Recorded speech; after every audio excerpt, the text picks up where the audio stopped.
La función sexual femenina es una cosa muy compleja. Nosotros estamos acostumbrados desde los estudios de Master y Johnson, Kaplan, todo lo que ustedes conocen, a ver esta gráfica. Pero resulta que la mujer no es solamente esto, es todo esto. O sea, una serie de elementos que ayer lo revisaron muy bien los expositores, que la intimidad de ella, la imagen que ella tenga de sí misma, que la paciente tenga una respuesta física intacta, pero no solamente a nivel genital, sino físicamente, que no tenga una patología que le impida tener movilidad, etc.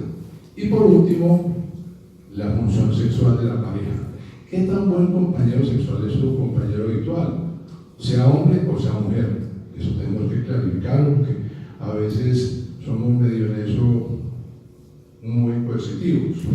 Muy bien. Entonces, en la función sexual femenina, ¿qué es lo que nosotros tenemos que ver? Es muy importante qué cosas son las que ocurren fácilmente. La dispareunia, la falta del deseo, obviamente esto tiene menor satisfactor, y qué factores están implicados. Para la gente que tiene un prolapso, lo más importante es esto: una baja percepción de su imagen corporal. No se siente bien, que siente una bola, algo que le está molestando, y a nivel genital menos, pues. Y el factor más importante implicado en la incontinencia es que la paciente tenga incontinencia en el momento del coito, la climacturia se llama, o miedo a tener pérdida. Todo esto es un mundo gigante y nosotros tenemos que entender esto.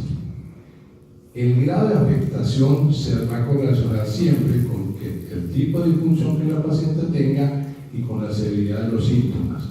Que no se nos olvide esto. O sea, todos estos factores están involucrados en la respuesta sexual femenina y obviamente también en su disfunción.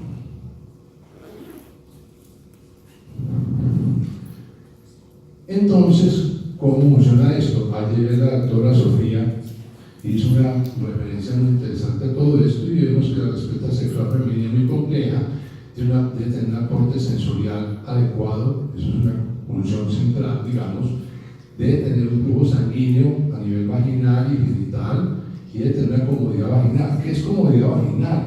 Que la gente tenga una vagina que lubrica, que tenga una elasticidad importante, que no esté acortada por fibrosis o cicatrización. Y esto está definido por esto, que tengamos una función de los nervios vaginales y sobre todo el nervio pudendo, que yo entiendo que en la tarde hicieron una demostración o una conferencia sobre la importancia de esto y liberarlo cuando hay problema, porque estas disfunciones nerviosas por los daños que hacemos involuntariamente en cirugía pueden alterar la función de nuestras pacientes. Entonces, una cirugía del piso pélvico puede afectar la topografía vaginal y puede afectar la función sexual. La respuesta es sí. Muy bien. Entonces, vamos a mirar esto. Interesante esta diapositiva.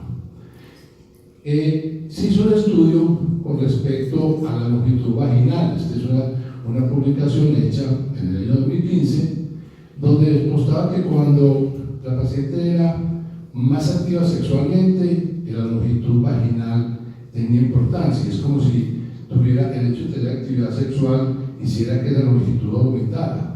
Eso implica que la paciente tenga mejor función sexual o más deseo. No, lo que implica es que posiblemente no tenga dolor o molestia.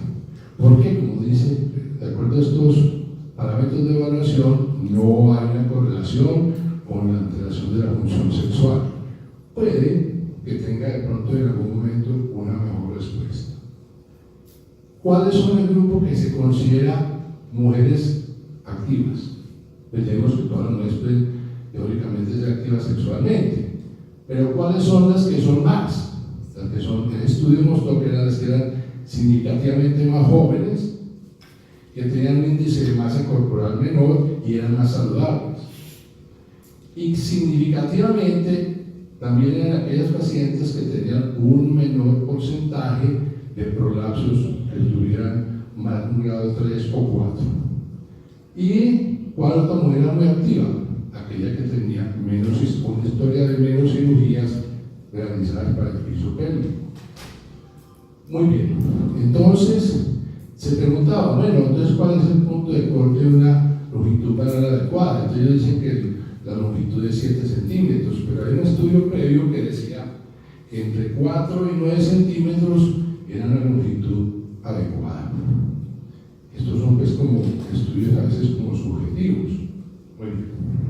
Vamos a evaluar este estudio que se hizo por los predictores de inactividad de la paciente. Entonces, ¿qué es lo que quería mostrar? Hay una paciente que tiene una disfunción, mujeres mayores entre 55 y 79 años que tenían la disfunción del piso pélvico y iban a consulta de ginecología.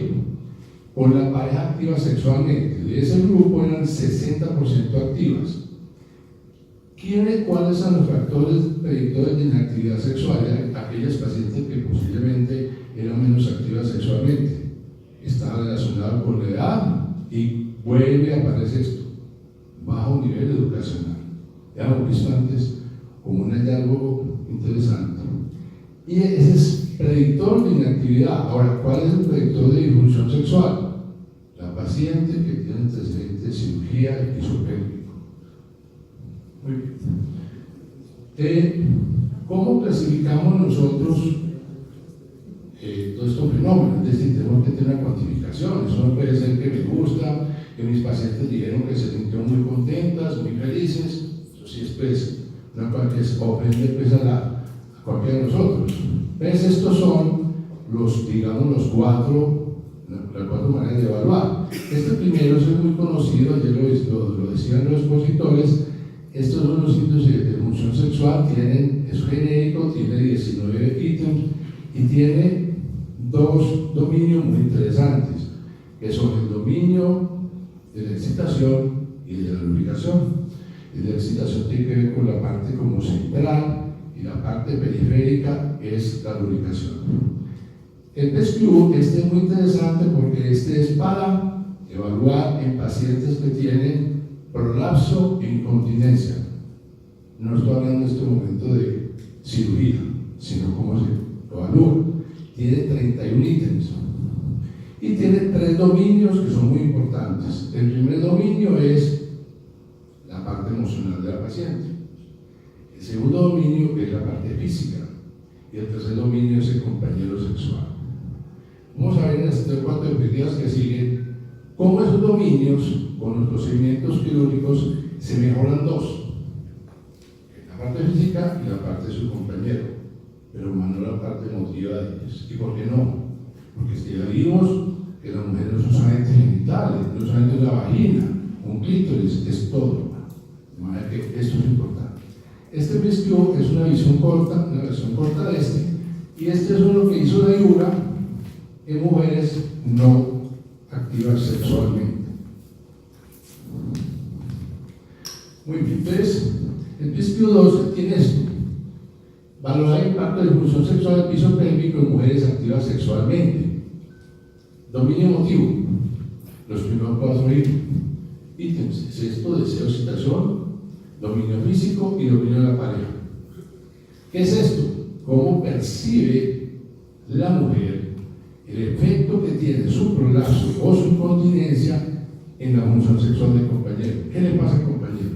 Y esto tiene un score de 0 a 48, a mayor score, mejor función de la paciente.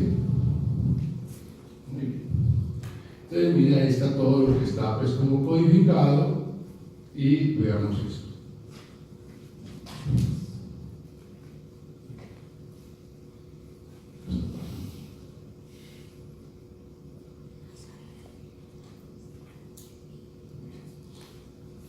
¿Cómo acercarnos al diagnóstico de estas pacientes? ¿Cómo lo vamos a estudiar? Entonces, primero, como todo en medicina, una historia clínica. ¿Qué vamos a detectar en la historia clínica? ¿Es nuestra paciente sexualmente activa? ¿Tiene algún problema? ¿O tiene dolor en la relación sexual? ¿Qué sigue de esto? Muy bien. Entonces, ¿cómo hacemos esto? Con los cuestionarios que acabamos de hablar. Los genéricos, los específicos y los revisados. Vean lo que necesitamos nosotros evaluar. Detectar el grado de impacto que está teniendo el problema en la señora. ¿Qué quiere la paciente? ¿Y qué quiero yo? A lo mejor son 2 cosas muy distintas. Yo quiero que la paciente físicamente se vea bien, pero la paciente puede querer muchas otras cosas. discutir las expectativas. A veces las pacientes piensan que nosotros, con una paciente que tiene un prolapso, un megalapso que llaman ahora, podemos reducir todo esto con una cirugía y la paciente va a estar totalmente bien, lo cual es una locura, eso no va a pasar. Consensuar e individualizar. Siempre que hablamos de cirugía, todo el mundo habla lo mismo, cada paciente es distinto. Y por último, valorar los resultados. Este es un llamado para todo el mundo. A veces, les decía ahora, aparecen nuevas técnicas, nuevas tecnologías, pero cuando se llega a esto, es donde empezamos a tener nuestras dudas y nuestras dificultades. Muy bien.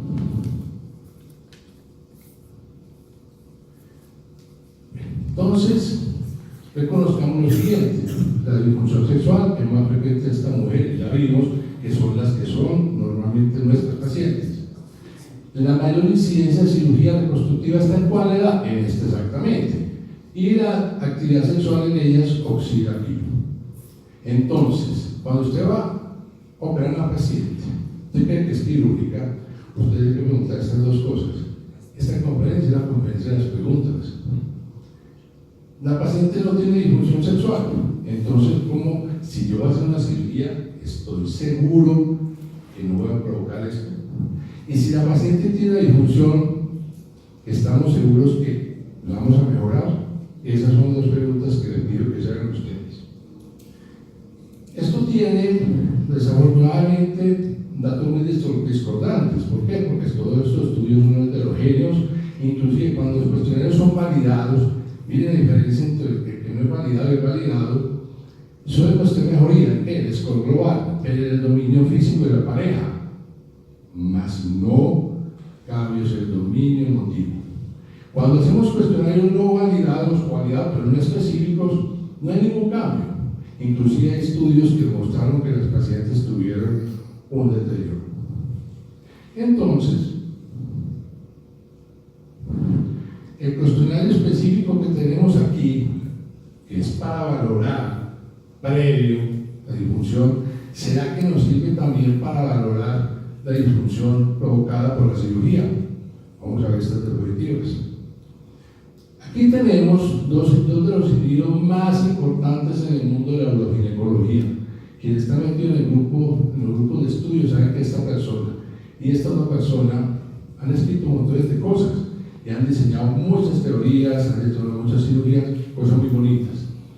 Este es un estudio prospectivo de antes, 3 meses después de la cirugía, con este estudio y una cosa cualitativa. Mira a la paciente, mirarla. El problema de este estudio es que apenas unos 33 pacientes. Bueno, no importa, es importante tener alguna cosa allí. Mejoría del 65% según él, y no cambios en el 13%. ¿Qué era lo que mejoraban nuestras mujeres? Esto, percepción de imagen corporal. Acuérdense que las pacientes, les decía al principio, cuando tienen un prolapso, pierden la autoimagen. Bueno, esto mejora. Curan el prolapso, obviamente, curamos la incontinencia, la paciente tiene mayor sensación de comodidad, hasta tiene menos dificultad para la actividad de pareja, y obviamente la paciente está más relajada, porque si yo tengo una paciente que tiene miedo a tener una relación porque va a tener durante el coito una incontinencia, pues va a mejorar eso. Y miren los dominios que les decía ahora. Esto es preoperatorio, posoperatorio, eso es lo general. Y miren esto es la parte emotiva. Si ustedes comparan con física, aquí realmente estos dos cambian, este no.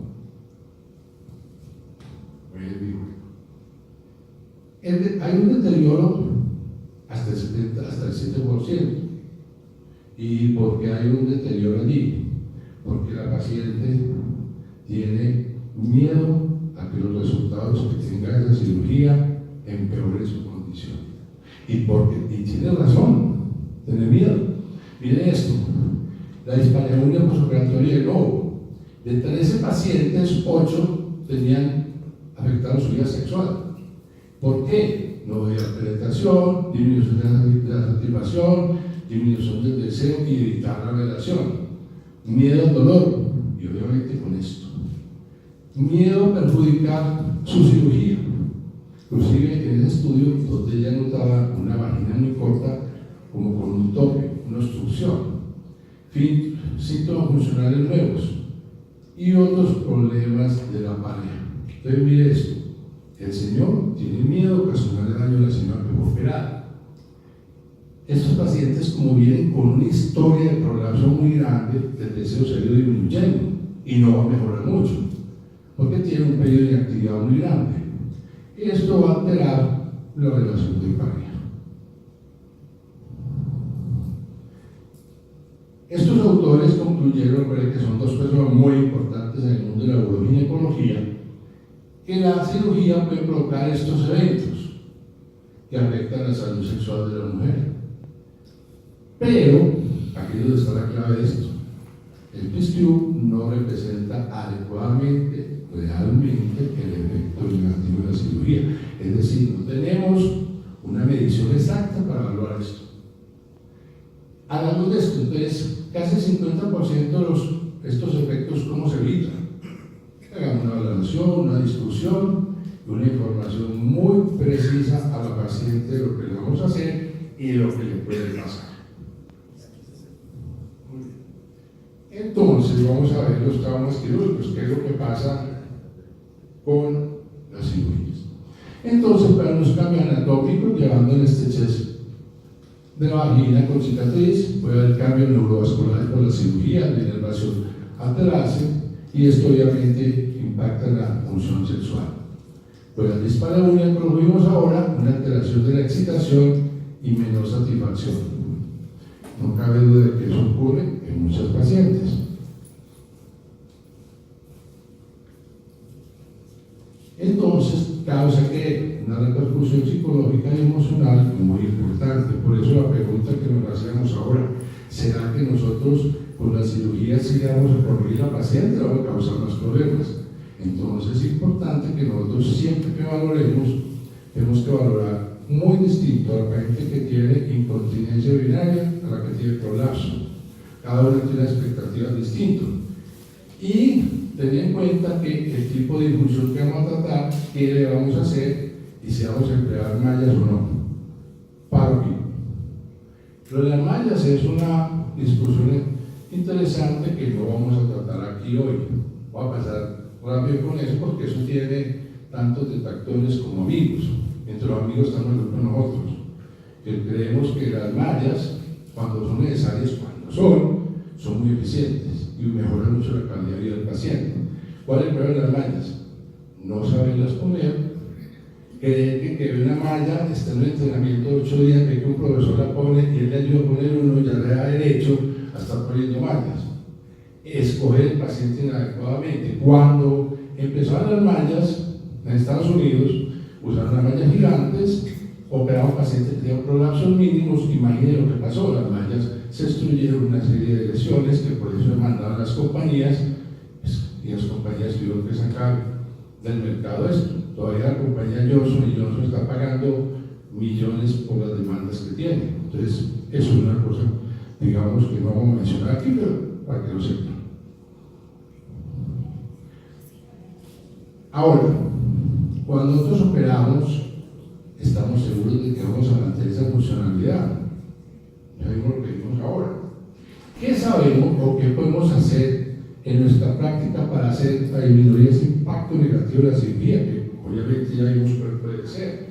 Entonces, el problema de todo esto es que hay una evidencia muy limitada, pero uno puede evaluar estas dos cosas que me parece que son importantes porque terminan alterando la función sexual de las pacientes. Este es un estudio de este grupo que lo publicó el año anterior, hace 2 años atrás. Eran 674 estudios, terminaban viendo 15 eran importantes con cirugía vaginal primaria de prolapso, sin cirugía de incontinencia y sin malla. Los cuestionarios que usaron y vieron esto, se analizó separadamente la dispareunia. En estas pacientes la mejoría fue del 47%, no hubo cambios en 39%, pero hubo un deterioro en 18% de las pacientes, y ese 18% no es una cosa despreciable. Estas son las tablas donde nos van demostrando muy claro qué se hizo. Y aquí hay una persona muy importante en el mundo también de la ginecología, la doctora Paraíso, que estuvo acá en Cartagena en el último Congreso de Ginecología Nacional, demostrando sus trabajos, una persona que ha escrito mucho y que es una excelente cirujana. Muy bien. Que esa dispareunia que tenía un 18%, pues que apareció nueva, básicamente fue con esta cirugía, la colporragia posterior. Y la cirugía con tejido nativo obviamente mejora la función que si se usa mallas o instrumentales. Pero esto es importante que lo tengan en cuenta. La tasa de mejoría, ya la vimos, o la tasa de no cambios supera en mucho a riesgo de deterioro. Entonces, por eso hay que escoger bien al paciente y explicarle al paciente qué le vamos a hacer. Muy bien. Entonces, ahora este es un estudio prospectivo que se hizo en el Reino Unido, fue publicado en el año 2012, y es para valorar el impacto en los diferentes procedimientos en la función sexual. Y se usaron estos cuestionarios entre 3 y 6 meses de postoperatorio. ¿Y qué cirugías vieron ellos? Evaluaron colporragia anterior una histerectomía, colporragia posterior y colporragia anterior y posterior. Y aquí lo que encontraron. Primero, en todos los grupos había una mejoría, excepto cuando se hacía la colporragia anterior y posterior. Había una mejoría de dispareunia en estos pacientes. No había una mejoría en la colporragia posterior y no había una mejoría definitivamente en la colporragia anterior y posterior. No significativa y no había. Entonces esto es lo que concluyó ese estudio. Mayor dispareunia en el posterior, y aquí me voy a tener un segundo. Ustedes saben que muchas pacientes de nosotros, el motivo de consulta es que sienten que la vagina está muy ancha, muy amplia, y no hay faltar quien le ofrezca cirugías, una técnica convencional para estrechar la vagina. Y lo que hacen es trabajar el compartimiento posterior mal trabajado. Y lo que llevan a pacientes, la que decía que estaba muy amplia, a quedar con estrechez horrible, una dispareunia, y esos sí jóvenes, ¿culpa de quién? De nosotros. No le echemos la culpa a nadie. Ahora terminar. Muy bien. Ahora esta es una revisión de mallas y mallas. Y este estudio que está allí, esto por Meyer, Meyer es uno de los defensores a ultranza duro de la cirugía con malla. Y entonces esto que mostró, está viendo si había o no dispareunia de nuevo con malla o sin malla, con tejido nativo, antes o después, y la correlación con el SKU. Entonces la conclusión de este estudio fue lo siguiente: no hay diferencia en dispareunia de nuevo o postoperatoria cuando se opera con o sin malla con respecto a la función sexual. Muy bien. ¿Cuáles son los factores de riesgo para que la paciente siga con dispareunia o parezca nuevo cuando la paciente tiene esto antes? Hay una evidencia muy limitada para sacar conclusiones con estas mallas, realmente es poquita, y esto discreta evidencia con mallas más ligeras, parcialmente reabsorbibles. Eso es una carreta de los laboratorios que producen las manchas. Eso no es así. Y dice las no ancladas. En un prolapso 3 o 4, usar mallas no ancladas, ustedes no están haciendo nada. Hay que anclarlas. Entonces esto no tiene ninguna importancia. Y obviamente, aquí me voy a meter como hace Cochrane, que es, se necesita un estudio para poder decir, sí, bueno, ustedes dicen que Cochrane nunca resuelve nada. Siempre nos dan lo mismo, nunca más estudio. No sé cuándo vamos a acabar los estudios. Miren, estos son pacientes con respecto a las mallas, ¿qué pasa con ellas? Estudio prospectivo en pacientes que tienen un prolapso recurrente mayor de 2 o un prolapso tipo 3. ¿Cuáles son los factores predictivos para que las cosas vayan bien o mal? La experiencia profesional, eso está inversamente relacionado con el riesgo de exposición. Mientras usted más opere, más sepa, menos problema. Y la dispareunia este es el porcentaje que aparece en dispareunia, y esto es predictivo de dispareunia postoperatoria. dispareunia preoperatoria es predictivo posoperatoria. No crean que con la cirugía va a mejorar eso. Concluyen ellos que la cirugía con malla fue más segura cuando la realizamos y lo han experimentado. ¿Qué conclusión? Pues como tampoco pues, académica, eso es una tontería, no lo sabíamos pues. Bueno, muy bien. Esta es cuando se hace una cirugía por vía vaginal o se hacemos por vía abdominal. Es un estudio interesante con 80 pacientes y esto dice que en ambos grupos hay una buena respuesta. El dominio emotivo, he dicho para esta conferencia para 5 veces, el dominio emotivo no mejora con esto. ¿Y qué pasa con ellos? La estrechez vaginal, bueno, no hubo ninguna diferencia. Y tampoco, y en entre dolor y evitar las relaciones, no hubo ninguna diferencia. Muy bien. Estas pacientes, independiente del procedimiento que se haga, es importante resaltar que la función sexual, mujeres sexualmente activas, mejora la correlación. ¿Se acuerdan que en las terapia positiva decían quiénes eran las que eran sexualmente muy activas? Bueno, ahí está la conclusión. Y este es un trabajo que fue hecho por este grupo muy interesante y estudio comparando la longitud vaginal, porque siempre se ha dicho que eso es muy importante. Y realmente, por cualquier día que se haga, no había una diferencia. Y lo que sí encontraron era que la reanudación de la actividad sexual era más rápido cuando se hacía la cirugía abdominal o laparoscópica que por vía vaginal. Y que por vía vaginal se podía recortar un poquito la longitud vaginal. Y por último, estas dos diapositivas hechas por el grupo escandinavo que nos muestran lo siguiente. Es un estudio observacional, evaluar la parte biopsicosocial y ¿qué es lo que busca esto? Predictores de mejoría global, predictores de deterioro global, y encontramos que hay una mejoría significativa con estos test validados. Hay una mejoría significativa mayor en los pacientes que tienen cirugía de incontinencia y no había una mejoría significativa en el grupo de prolapso. ¿Cuáles son los predictores de mejoría global? Que la paciente tenga buena salud preoperatorio, que tenga incontinencia solamente coital, o que esa paciente consulte rápidamente por miedo a la incontinencia que le va a causar un problema en su vida. Y el predictor de deterioro, la ansiedad de la paciente. Muy bien, se acabó. Entonces, aquí están estas dos cosas, el grupo predictor, cuál sí, cuál no. Muy bien. Los factores predictivos difieren de las pacientes de prolapso. Conclusión para que lleguen a casa. No la voy a leer. También ahí, esto es importante. La evidencia científica es muy limitada, estudios muy heterogéneos. Estamos hablando de cirugías que llevan años haciéndose. Mejoría, ¿qué es mejoría? Si conseguimos esto, pero los estudios no son, es como concluyentes. Y hay un deterioro, ya vimos el trauma, el fracaso y la experiencia profesional, que es muy importante. Por último, no infravalorar esto. Es que usted sigue de 30 años, señora, usted sí tiene vida sexual activa. Me preguntan, es como tan denigrante para una señora. Pues, ¿por qué no?